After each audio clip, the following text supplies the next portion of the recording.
All right, folks, welcome in. It is the latest edition of the Last Word on Sports Media podcast. Good to be back with you off of the Memorial Day weekend.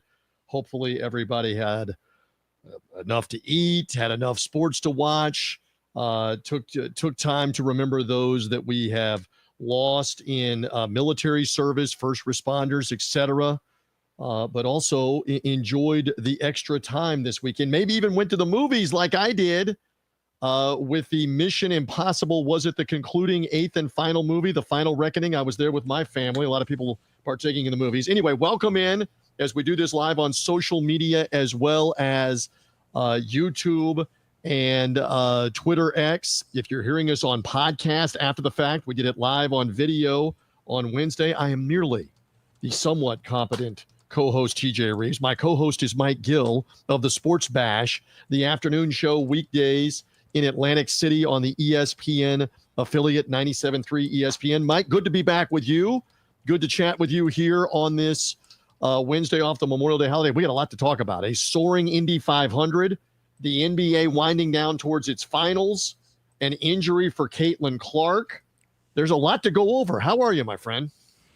I'm doing well. This is the time of the year where the area where I live turns into a tourist trap, and it is overcrowded with people. But we made it through Memorial Day weekend where the world champion Philadelphia Eagles were out and about. They come down to our area during the summertime, so you see the world champions all over the place.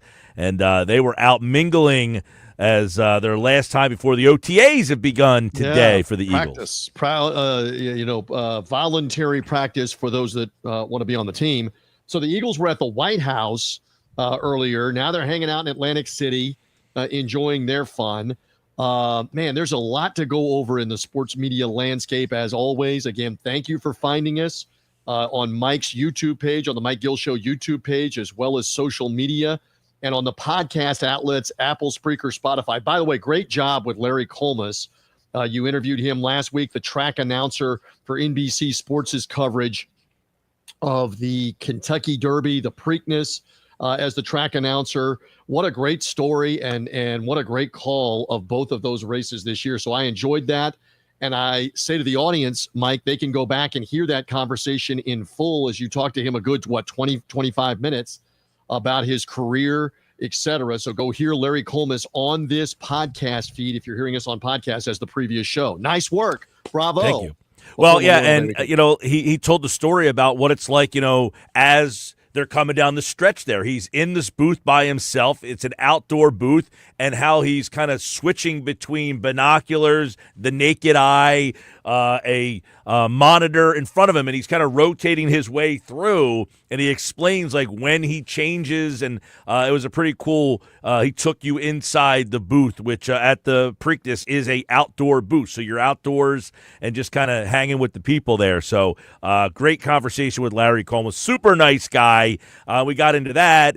We got into his call of Rich Strike, the longest shot that won the Derby. Of course, he's called a couple Triple Crowns. He talked about those. And a funny moment in his career where there's a horse race where the one horse is called My Wife Knows Everything, and the competing horse was called My Wife Doesn't Know. And, of course, they were 1 and 2 coming down the stretch. So he talked about that moment. Classic. That went viral for him. We love it. So great work on that. Shall we get into it a little bit here off of the Memorial Day holiday with, again, the Indy 500 having taken place, with the NBA playoffs, the Stanley Cup playoffs, and the NHL winding down. We've got Major League Baseball. We've got the French Open in tennis now on Turner as well. A lot to cover in sports media. Why don't we begin with the Indy 500, shall we? And lo and behold, Fox Sports' first venture into televising the Indy Car Series results in a massive rating. The best ratings, what did I see, since 2008, with over 7 million people on average watching. So what do we make of this? How much do we say it's Fox with the golden touch, with everything they do with the NFL, Major League Baseball, college sports, etc.? They obviously pumped this and promoted this through all of their outlets, and it delivered. It had an exciting finish, and it delivered a huge number. What do we make of this, Mike Gill, with the Indy 500 getting better ratings than the Daytona 500 It had better ratings than any motorsports race on U.S. TV in the last 2 years, what we saw. What'd you say, 7 million? 7 million, and the race conclusion in the 4 Eastern time hour, it was a little delayed race by a little rain and some of the cautions, had over 8.5 million watching it for IndyCar racing now. 8.5 million. This is a shocking number to me. I don't know that I've watched more than 10 minutes of IndyCar racing in my entire life. To say that many people watched it, I know they had the Netflix series. It kind of gained a lot of popularity for the sport. But to say that 8 million people peaking on Fox watching this, are we seeing a shift in the American viewing habit right now? You're not going to get – do you see that number for if Indiana plays Oklahoma City in the NBA Finals? Yes, I think they can get 7 million. Okay, around 7. Can they get 10, 11 million regularly watching those finals games 1 through 4? I don't know. But yes, on that. But let's reference, it's such an event, Mike. It is like the Kentucky Derby. It is like the Masters in golf. Those events really transcend the rest of the season in those sports. For example, the ratings for the Preakness, as we talk horse racing, were 75% less than the Kentucky Derby that had over 20 million watching. The ratings for the rest of the golf majors will be about 50% of what the Masters was. And the IndyCar, let's be honest, Mike. I mean, Fox is going to televise more IndyCar races here in June. They won't combine to have 7 million people watching. They'll be lucky if they combine to have 4 or 5 million people watching out of 3 or 4 races. So the event is what I think people engaged in. You buy that? What do you think? Yeah, I mean, event stuff in the States is big. You know, the Derby had 22 million people watch the Derby. Now, the Preakness went down to about 6 million. Not as big of an event, but still an event. Anybody watching 5, 6, 7, 8 million people all watching one thing in today's cable world. I know it's not on cable, it's on over-the-air television, but you know what I mean. With the cord-cutting era, to get 7, 8 million people to watch an event, yes, still a big deal. I am pretty amazed. Now, I know you said it's a big event, Indy 500, Memorial Day weekend, because a lot of people try to get away from Memorial Day weekend to do stuff. And here we go with 8 million people watching the IndyCar event. And again, Fox pulled out all the stops where they had Chris Myers on the announce table, who normally does the NASCAR, with Danica Patrick, who is a famous former Indy driver and NASCAR driver, and Tony Stewart sitting there. But they had Michael Strahan in the pace car. You had Jimmy Johnson, the former NASCAR and IndyCar driver, not the football coach, driving Tom Brady around the track.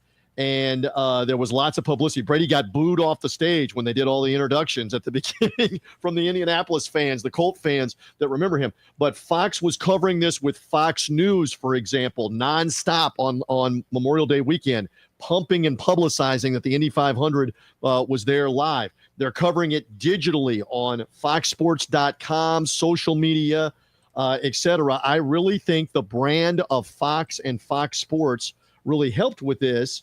Again, we just repeat one more time. It doesn't mean that the IndyCar series is going to suddenly massively have 3 or 4 or 5 million people watching all the races. It's just that event at Indianapolis is that big of a deal. Yeah, and, I guess I would volley this back to you. Would you suggest that if this was on another network that it wouldn't do as well? It did not do as well on NBC. It did okay, 4 to 5 million range. I'm looking for the reference point. I know John Lewis wrote about this on Sports Media Watch, that for NBC's coverage a year ago, 5 million watching on average. So the increase is 40% in the ratings. And that's not to say that NBC did a bad job. I just don't know that they have the same push that Fox has to help an event like this as a high watermark.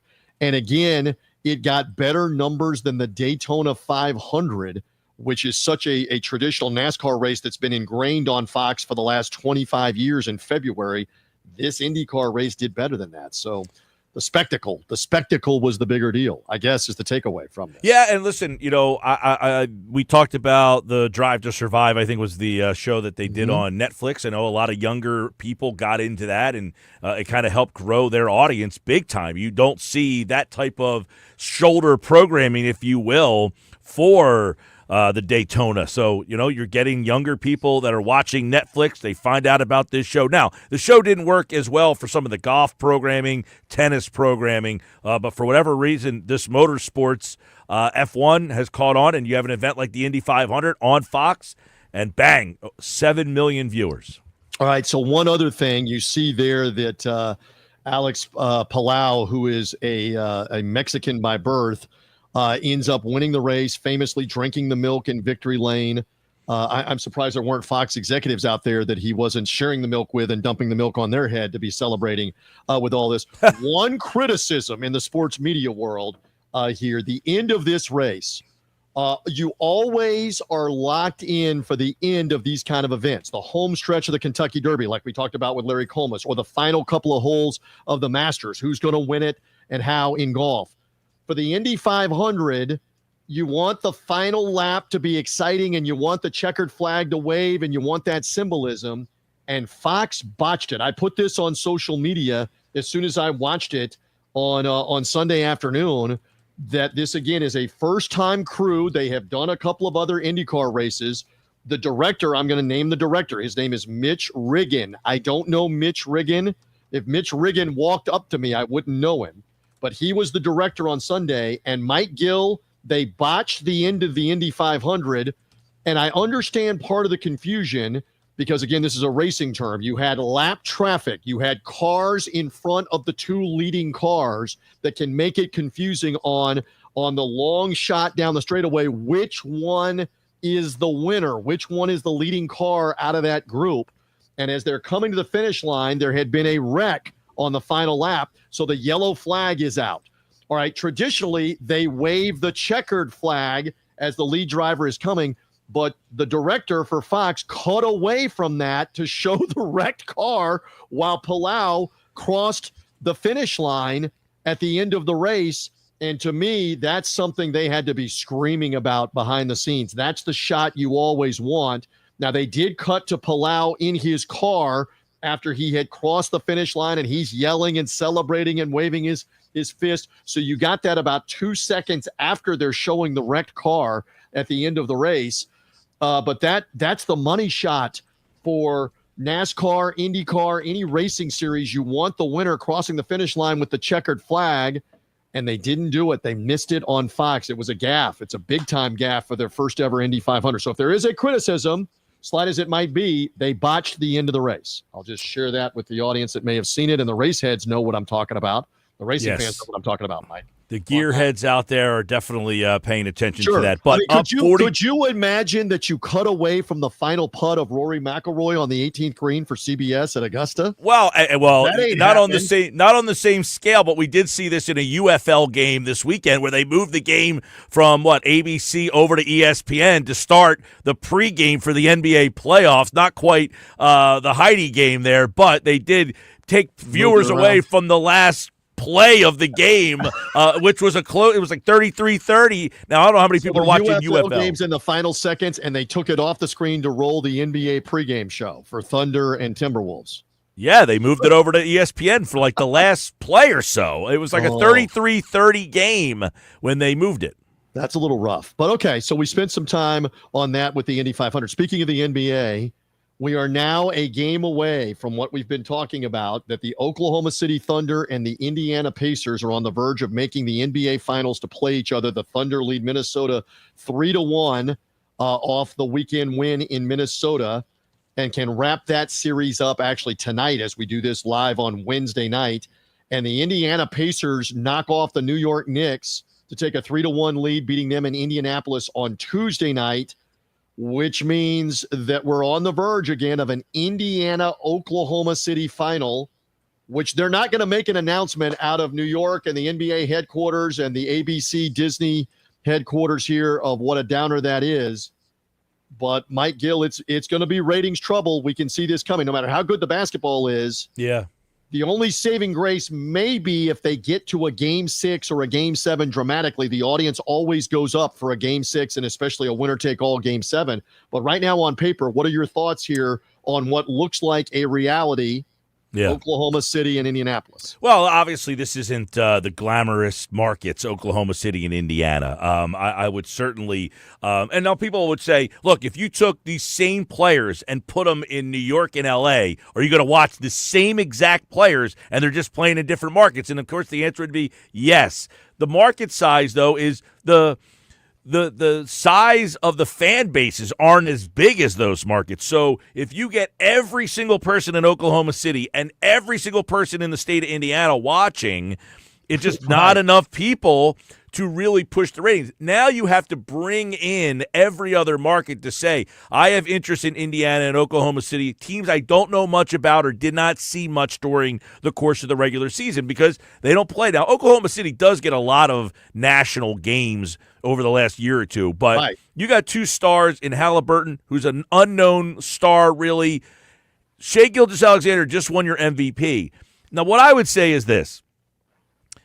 The NBA just signed new media deals. Like, the first year of this deal hasn't even kicked in yet. Like, they're not in trouble of saying, hey, we only got 8 million people that watch this. You're hoping that from these 2 teams being here, if they can now get back here or be a factor, you've now created – because we're seeing an NBA where new stars are happening right before our very eyes. This is what is happening. The LeBrons, the Currys, the Durants – they're on their kind of last legs, and this new wave is coming in right here. So they're going to feel a little bit of, heartache, but they're hoping, you got to hope that these guys can catch enough that the next time around that they'll grow from this. Well, and you want the bigger markets, obviously, to go as deep in the playoffs, if not be in the finals. You've got New York in the semifinals, which, again, gives the love-hate thing. Not just New York, but the hate factor in Philly, Washington, D.C., Boston. It's genuine that they'll tune in to watch them lose. And that's why the New York-Indiana series is better rated right now on Turner, is that hate factor. But for the Lakers, for the more prominent teams, the Celtics, to be involved in this, that's what you want. And you lost the Celtics in the last round. Somebody had to lose, Indiana or New York and Boston. You lost the Lakers in the first round. You lost Golden State with Curry hurt in the second round. So you're right. You got to get ready for the new wave of players. The Anthony Edwards of Minnesota, Cooper Flagg coming in now with the Dallas Mavericks, Luka now with the Lakers, Jalen Brunson with the Knicks, Halliburton with Indiana. This is your new wave of players to get used to in the 2025 and beyond NBA, Mike, to your point. Well, and listen, the Pacers team went to the Eastern Conference Finals last year. So this is a team that was here last year. Now they're in the NBA Finals. Let's see what they can do as this group is kind of young and together. They got a lot of young players. Halliburton's only 25 years old. Siakam is still kind of a younger player there. They've got a bunch of guys. Nesmith is another younger player. Yep. They got some guys that could be together for a little while here in this new NBA where the super teams are kind of out. You're building teams together. Oklahoma City's loaded. This team's going to have a big problem. They got too many good players. I don't know what you're going to do. To keep them under the cap, you mean, to keep them under the salary cap. Well, not only that, this is a team that won 68 games. They were the 1 seed last year, got knocked out. They're the 1 seed again this year. Now they're going to most likely go to the NBA Finals. They've got the MVP of the league. They've got so many draft picks still coming down the pipeline here. How are you going to draft all these players? Where are you going to stash them? Which guys do you choose to bring back? Which guys do you choose to move on from? I mean, you ever see a situation where you have too many good players and you don't know what to do with them? Well, it happens in pro football, too. I mean, your Eagles are stacked right now, and how do you keep them all? The Buccaneers won the Super Bowl. How do you keep them all? Same thing in the NBA or the NHL, that you can only keep so many of your guys when they come up for contract renewal and can get a bigger offer somewhere else. How do you keep them all happy is part of your point when you only have one basketball and all these guys want to be stars and make tens of millions of dollars off the court too. That's part of the challenge. So one more thing here on the pending into the Eastern Conference Finals. So as we do this, game 5 is coming up on Thursday night, right, in New York for Indiana and for the Knicks. That could be the final broadcast on Turner, give or take here. They have the Eastern Conference Finals, but that could be the final broadcast for the NBA on Turner, on TBS or TNT, which they've had a relationship with the NBA for over 40 years now, going back to the early 80s. So this could be it. And the Inside the NBA show has been there for the better part of almost 25 years as the pregame and postgame show. And I saw those guys talking last night in Indiana, and they know this could be it on Turner. Now, again, that show with Ernie Johnson, Charles Barkley, Kenny Smith, Shaquille O'Neal, the show will continue, but it won't be on Turner anymore. Yeah, I don't know that Charles Barkley's too thrilled with this. but this is what's coming. Let's see. I was trying to get this to you. There it is. So they put this social media post out last night that there's the Inside the NBA crew all in that studio. And they're a family. They've been a family for a long time doing that show on Turner Sports, on TNT. The last iterations of this could be Thursday or whenever this series ends for Indiana and for the Knicks. It's going to be very strange because it will now. But, I mean, my understanding is some of these people that we see in the photo on the video show, the podcast audience will have to come find the video. Some of these people will still be helping out with the Inside the NBA show, I believe. Not all of them, but some of them may be helping out. But there is the Atlanta-based Turner family that we're seeing on the screen that's been part of this show with Ernie and Chuck and Kenny the Jet and Shaq for all of these years. So they're sunsetting that on Turner whenever the final game is. And I say again to you, I know it's not going to happen. I would still love to have Kevin Harlan call an NBA Finals. He's that tremendous to listen to.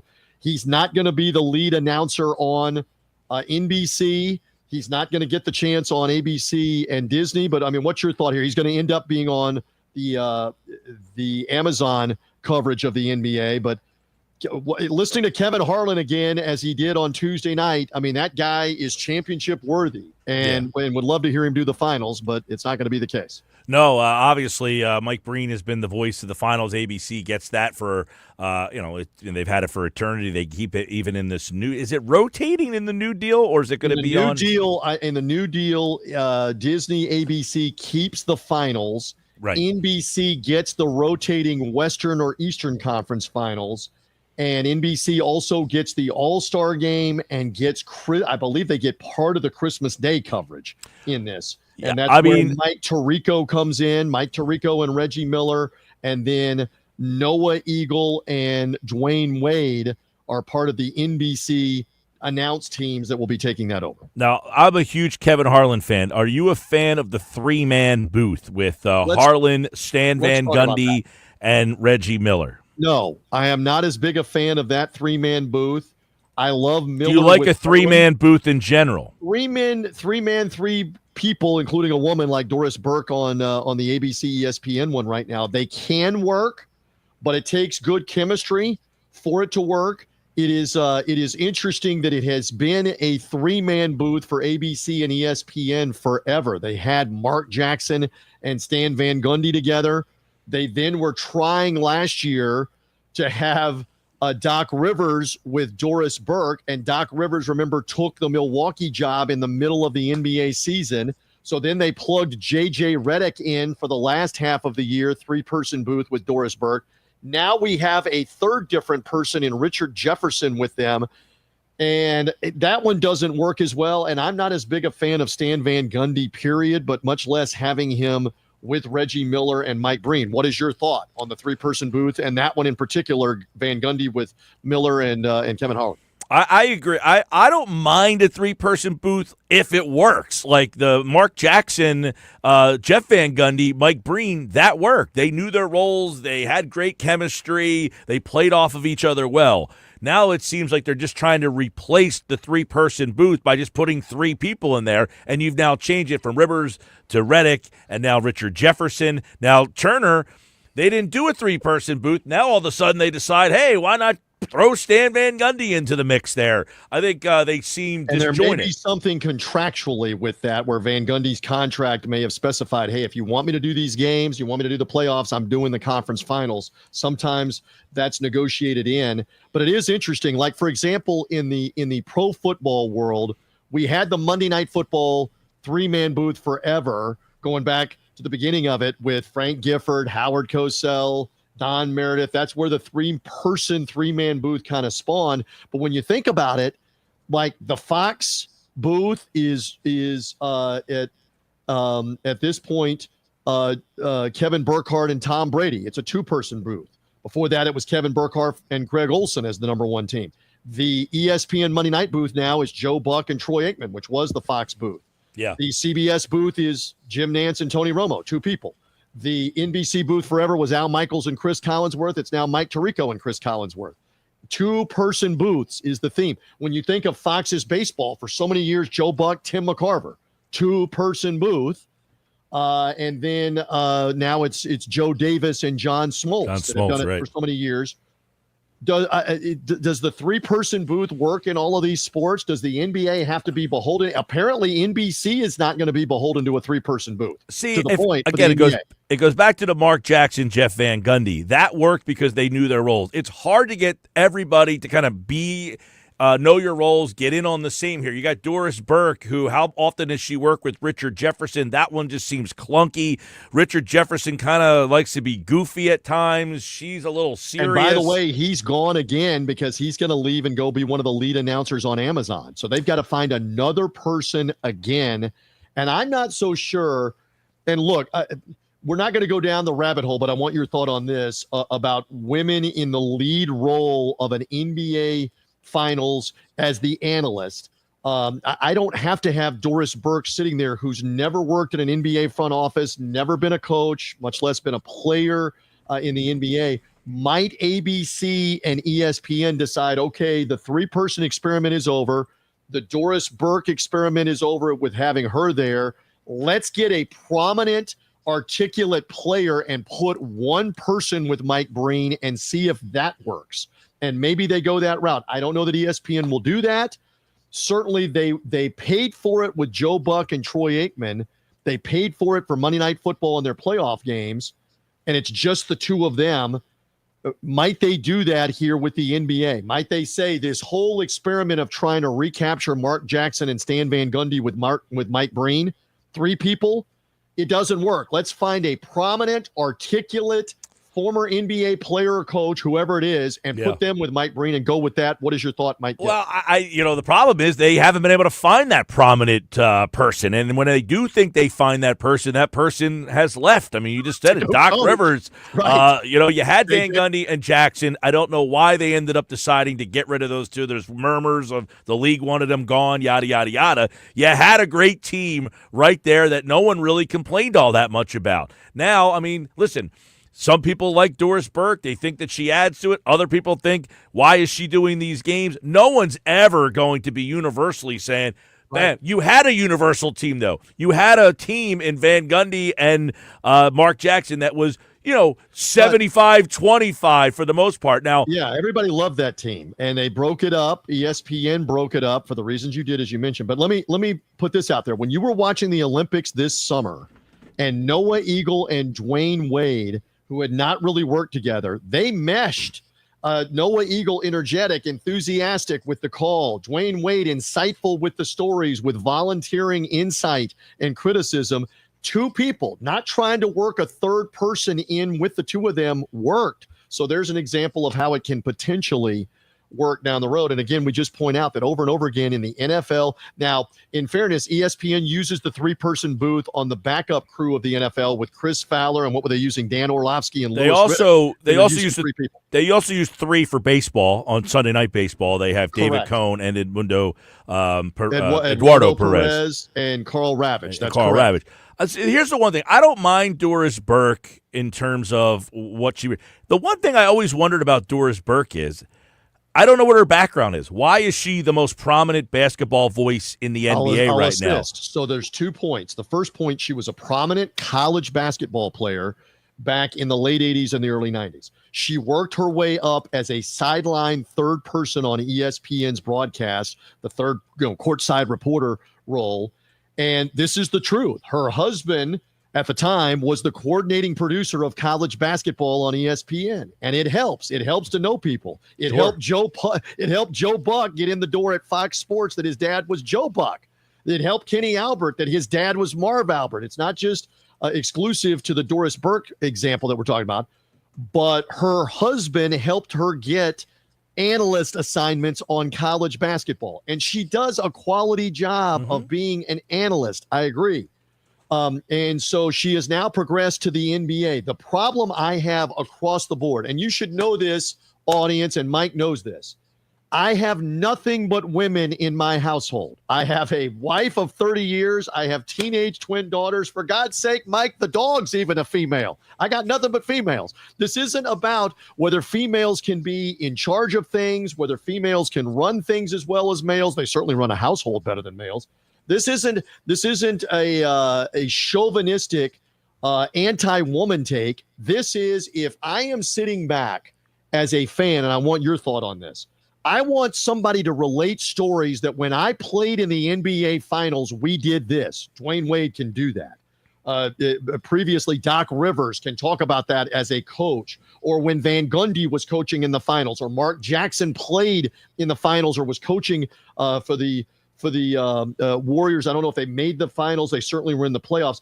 They can relate. They were not in the finals, right? No. They were not in the finals with Mark Jackson, but they can relate playing in those playoff games, coaching in those playoff games. The same thing that Reggie Miller can relate on Turner when he's calling the game. He played in the finals against the Lakers. Stan Van Gundy coached in the finals as well with the Miami Heat. They can relate what it's like in the huddle, what it's like to take the big shot. It's no different than you or me or my mailman. Forget about it being a female thing. We can't relate any of those things. We shouldn't be sitting there. Stephen A. Smith shouldn't be sitting there. On and on down the list of who shouldn't be sitting there. So it's more that I would love to hear a Dwayne Wade talk about it, to plug him again. Or I would love to hear when Steph Curry is done, or maybe even LeBron. Point blank to you, do you think LeBron will be good on TV? Will he be forthcoming? He can certainly relate story after story about the playoffs, the finals, succeeding, failing. That's what I want to hear from as a fan. What are your thoughts on all that? Well, I think, the general model has been play-by-player, puts it on a tee. Analyst is someone who has experience and can draw back from their time as player coach. And then if they're good, portraying that through the screen. The problem a lot of times is the person who's the analyst has a hard time channeling their coaching or playing career and then adequately getting it out to you as the viewer. And there's the challenge of trying to find that person. So again, like, I do play-by-play generally. I've also done color work. I've never played professional sports. But I like to think that I can at least tell people in an entertaining way as an observer of what I'm watching, as opposed to I played the game and here's my background on it. So I think it can work in both ways if done right. Here's where it could be done better, I think. Doris Burke, as someone who played the game, not at an NBA level, if she could have a good banter back and forth with the player or coach to pull that out of them, I think that's where she struggles a little bit, is that she doesn't have the rapport with the color analyst, which could be because she keeps getting changed, the color analyst. In fairness to her, it's now a third one in 3 years, and apparently if she stays intact here, would be a fourth different analyst, because Richard Jefferson, again, is doing something else. So we spent a lot of time on that, and I know ESPN had Jessica Mendoza in the Sunday night play-by-play booth doing Sunday Night Baseball for Major League Baseball, and it was the same complaint that I had then. Again, it's no different than honestly having Tim Kurkjian sitting there on ESPN, Tom Verducci of Sports Illustrated and Fox sitting there. If they didn't play, if they didn't manage in baseball, I'd rather hear from those that did play, those that did win. Yeah, see, I'm not as hung on that as you are there, which is fine. I mean, to each their own. I do think that a guy like Kurkjian and Verducci can portray other stories of their career following the game. Hey, I didn't play, but this is what managers have told me in this situation. If you're good at getting that story out there. And also setting up the person that you're with as well. So, all right, we spent a lot of time on that. Where do we want to move on next? Shall we talk about Caitlin Clark real quick?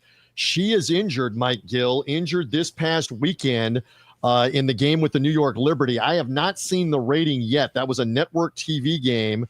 But Caitlin Clark's Indiana Fever beaten by Sabrina Ionescu and the defending champion New York Liberty. And Clark has suffered a quadriceps injury, her thigh, and is going to be out at least a couple of weeks. So she won't be playing this week or next week. How much of a hit will this be for the WNBA, which was eagerly anticipating her playing not only some this week, but an upcoming rematch game with Angel Reese and the Chicago Sky? It doesn't look like in Chicago. It doesn't look like she's going to be able to play in that game. So let's just keep an eye on what's the audience, what's the interest. And again, you may have more info on whatever the rating was from the WNBA in this weekend. I'm double checking here if I can find that. From that game with the New York Liberty, because what was the first matchup with Chicago had over 2.7 million on average watching for the WNBA in the regular season. It was the highest regular season audience they had in almost 25 years for a regular season game. So clearly she is going to be missed if she is not there because of injury here over the next couple of weeks as the star of the Indiana Fever. Yo, listen, there's no doubt. I mean, the numbers when she is on the screen are almost double. I mean, they're getting good numbers without her. They get great numbers with her on the screen. CBS averaged 2.2 million people for Fever and Liberty, slightly down from the Sky Fever game the previous week on network TV. The New York win over Indiana peaked at 3.25 million. The 8th largest WNBA audience for any game, including the playoffs, since 2001. 3.25 million at the end. So, yes, there are still great players in this league, like Ionescu, like Asia Wilson of the Las Vegas Aces, and some of the others that are still playing in the WNBA, but they're going to probably take a hit here. Mike Gill, on not having Caitlin Clark, at least in the short term. They're going to take a hit. They take a hit whenever she doesn't play, and the Fever. And listen, we talk about market size in the NBA. She's in Indiana, right? She is transcendent market size because they don't care if she's in Alaska. They want to watch her play. Can we get a professional team in Alaska, please? It'd be a heck of a commute to Anchorage. But you make a good point. They care everywhere. They care internationally about her. So let's see how long she is out. She will miss the games this week and next week, approximately 4 games that she will miss. And remember, they only play like a 40-game regular season. Well, so as Pro Football, David Chow, Pro Football Doc pointed out here, he was all over this last night. They're saying at least 2 weeks. He believes it's a longer absence. With the injury that she sustained. If it's like a month, and again, they only play 40 games, so 4 games is roughly 10% of the season. If she misses 6 or 8 games, or more, stay tuned on that for the WNBA. So we just put that out there, but obviously they still have audience for this, just not as much. All right, a couple more topics before we are gone. We have not really talked about this, but the interesting leaking of negotiating for both NBC and now Apple Plus with Major League Baseball for Sunday Night Baseball. We talked a lot about this, that the MLB opted out of their deal with ESPN. It is believed that they are not going to come back to the table, and baseball will leave ESPN after 35 years. Sunday Night Baseball will leave, and the baseball playoff games. How serious do you think this is that NBC and Apple Plus might be willing to step in and pony up for Sunday Night Baseball, Mike? Well, I think they see a chance to get in there on the bottom basement price, right? They're saying ESPN was paying $550 million. They got out. You opted out of that deal because they didn't want to pay you $550. Well, they don't want to pay you $550. What makes you think we want to pay you $550? So yes, NBC is trying to carve out this little Sunday night thing. Hey, we got Sunday Night Football. That's going to morph into Sunday Night Basketball, which then in the summertime, right after the finals, can morph right into Sunday Night Baseball. We could get some games on Peacock and try to grow that play for them. Maybe we put some on USA Network, right. Right. So they can see this as a way to get in another live sports and have a year-round kind of Sunday night game plan there. Apple TV is a confusing one because they got this Friday night package that who's watching this? Is anybody watching the games on Apple TV Plus? Now, Yeah, to me, that one doesn't make sense because if the Sunday night is a marquee thing, especially in the summer, so fewer people are watching on Apple Plus than on an NBC network. The NBC makes more sense. But again, as you mentioned, they're going to have the NBA and the NBA playoffs to deal with next year, 2026 at this time. Yep.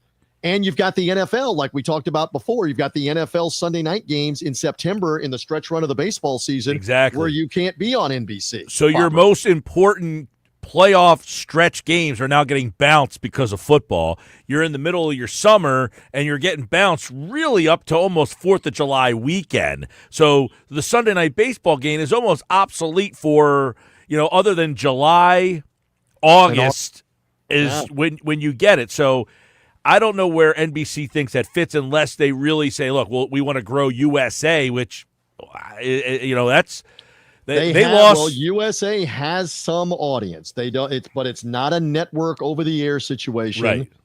And they lost their biggest show when WWE went to Netflix, so that was their biggest programming that they had. Are they still doing MacGyver? Yes, they have.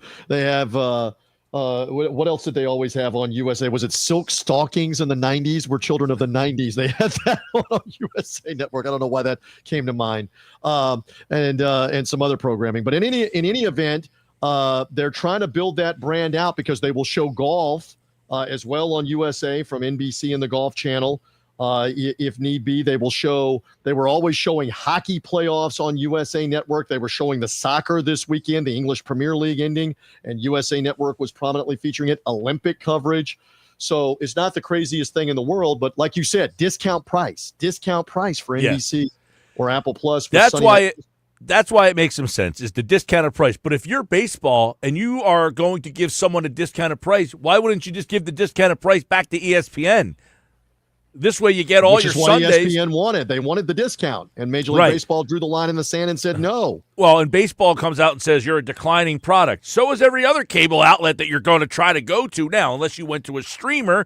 Do you feel, though, you'll be going down the road of MLS where you took the money and now no one talks about you and nobody pays attention to you? Games. Right, because no one sees the game. So if you're MLB, do you want to go to Apple TV? You know you're not getting any traction from these Friday night games. All you get is grief. Anytime your team plays on Friday night, everybody complains because they don't feel like going to the streamer. Even if they have Apple TV Plus, like I do, you forget about the game half the time.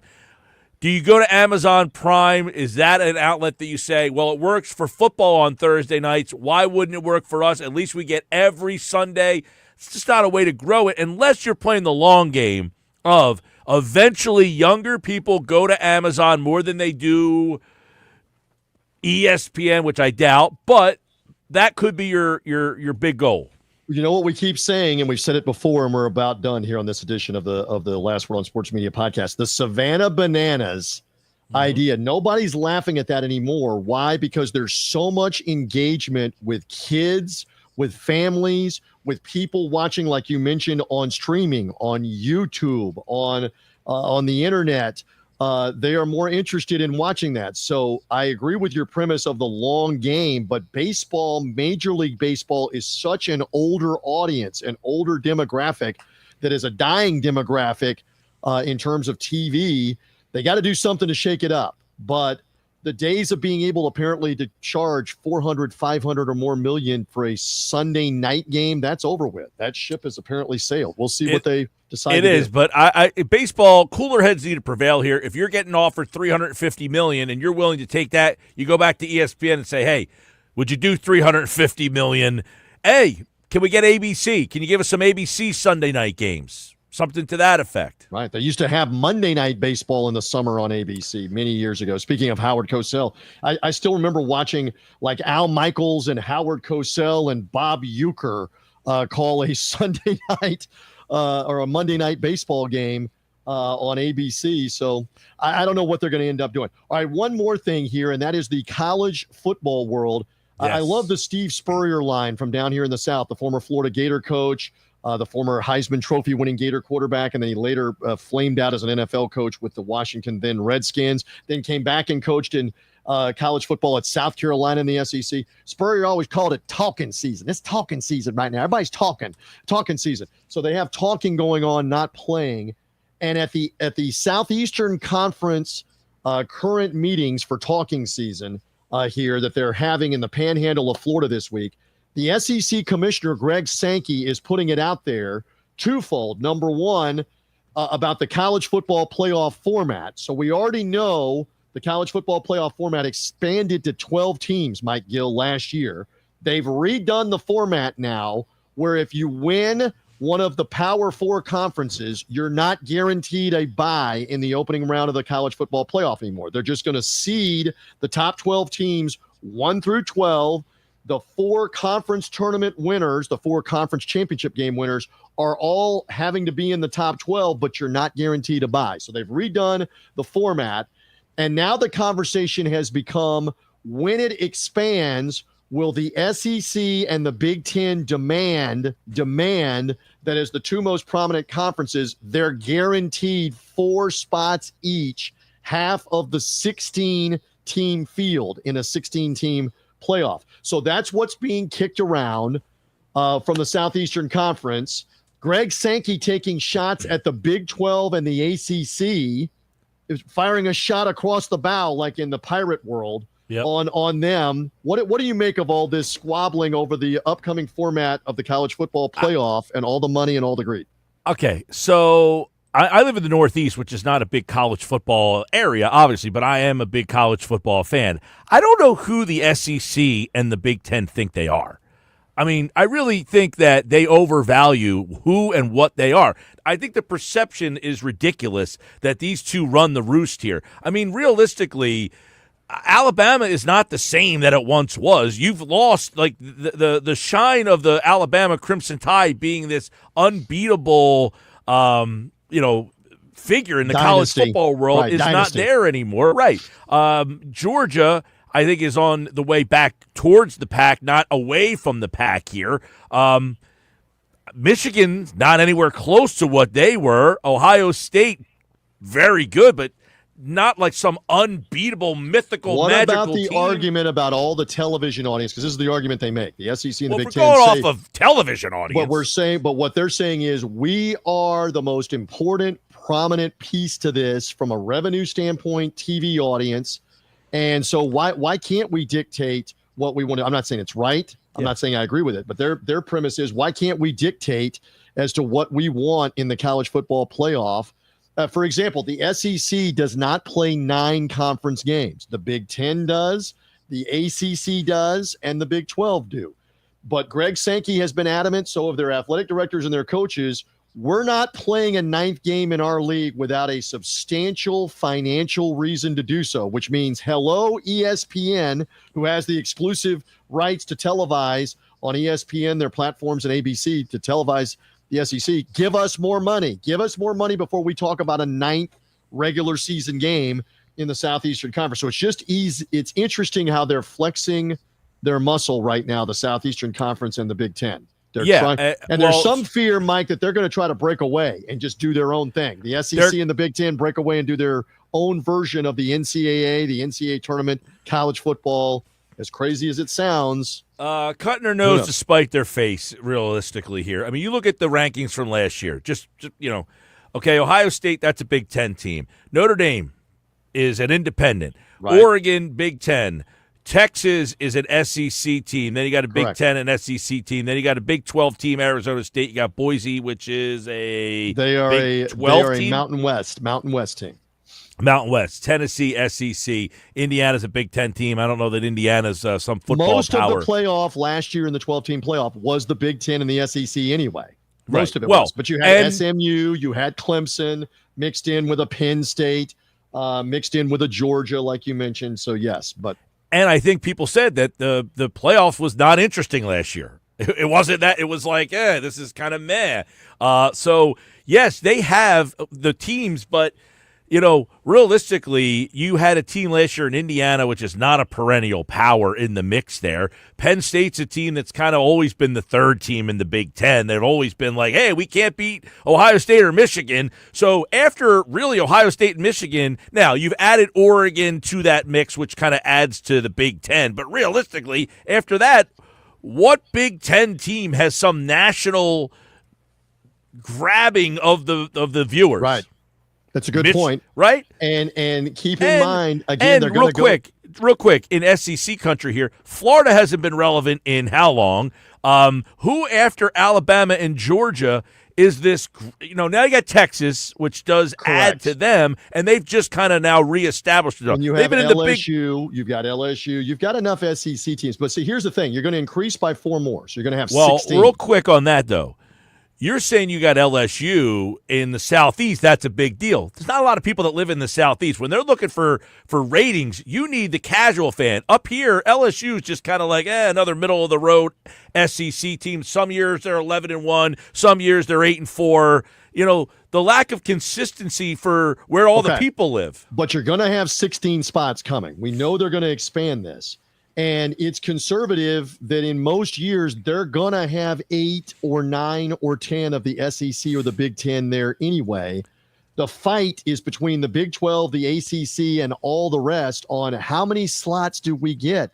How do we keep it open to where we can get, as the Big 12, a second team in? The ACC, can we get a second team in this 16-team playoff so it's not the SEC Big Ten Invitational? Exactly. I don't know why, if the SEC and the Big Ten, why do they need a guarantee? If you're already telling us you're better than everybody, then you would get those teams in. But that's you saying we're not as good as we really think. See, I can see through them. They know that their brand is all they have. You tell me after the third or fourth Big Ten and SEC team, those teams all run together. Nobody cares about Ole Miss. Nobody cares about more than half the teams in the SEC. They have created this great branding, and they went after and said, hey, we're the best. Realistically, you got 2 good teams. The TV ratings demonstrated last year. I mean, they're getting 9, 10, 11 million people on a Saturday afternoon, a Saturday night to watch. And there's the leverage that Greg Sankey and the SEC have. Where it goes from here, we gave it a good debate. Listen, you're getting how many million people watching a MAC game on a Tuesday night? It's a football game that gets a good time slot. You put 2 ACC teams on at the same time spot, I'm sure you're probably – now, if you get Alabama, Georgia, okay, that's different. You're not getting an Ole Miss, Mississippi State Egg Bowl game to draw that many people? No. All right, so we gave it some time. It's not settled. It's still talking season. They're just talking. Real quick, outside of a Michigan, Ohio State, maybe Oregon now. Oregon has some. Penn State has relevance. To what degree? You're in that part of the world. You throw the Penn State into the mix, but there's still a drop-off from Ohio State, Michigan, and then you've got Oregon and Penn State. After that, what Big Ten school? Illinois, Indiana, Purdue, like that you have to say, I need these teams in the big playoff berth. Nobody cares about them. All right. We gave that a lot of time as well. Are we good? Anything else that we haven't covered? We've been here for a few minutes on the Last Word on Sports Media show and pod. Anything else? Or have we pretty well covered it? Stanley Cup looks like it's going to be Florida Panthers and Edmonton Oilers again. No, I heard something. 3-1. Yeah. I heard something. I forget where I heard this. I'm trying to remember that ESPN had first choice of the Western Conference or the Eastern Conference finals, and they took Edmonton because they wanted, Edmonton obviously with the star power that they have. And Connor McDavid having the star power that they have, they elected the Western Conference finals over the Eastern Conference finals, and that's including a Canadian team. So that tells you how bad they think having one of those Eastern, whatever one is, getting to the Stanley Cup. Well, and again, Miami and Raleigh, North Carolina is the other market, is the other choice on that. At least Dallas is a major market, and Edmonton gives you Canada for that. And it should be pointed out that Turner gets the Stanley Cup finals, and that's a 3-person situation, although they're not all in the booth. That's Kenny Albert, Eddie Olczyk, and Brian Boucher in between the glass, the former goalies down on the ice. And that 3-person thing works better in hockey for that, as we were talking about 3-person booths. So we look for the Stanley Cup finals to be set and the NBA finals to be set this time next week. So look for that and for those to be coming as well. Anything else, or are we good? I think we have hit the end of the road. I believe we have. Nice job, Mike Gill. I'm merely T.J. Rives. Again, find us on social media if you're only hearing us on pod. Mike Gill Show YouTube page and social media. If you're watching us and you've seen us, find us on the pod feed. Last Word on Sports Media podcast on Apple, Spreaker, Spotify. For now, we're good. Thank you for being with us.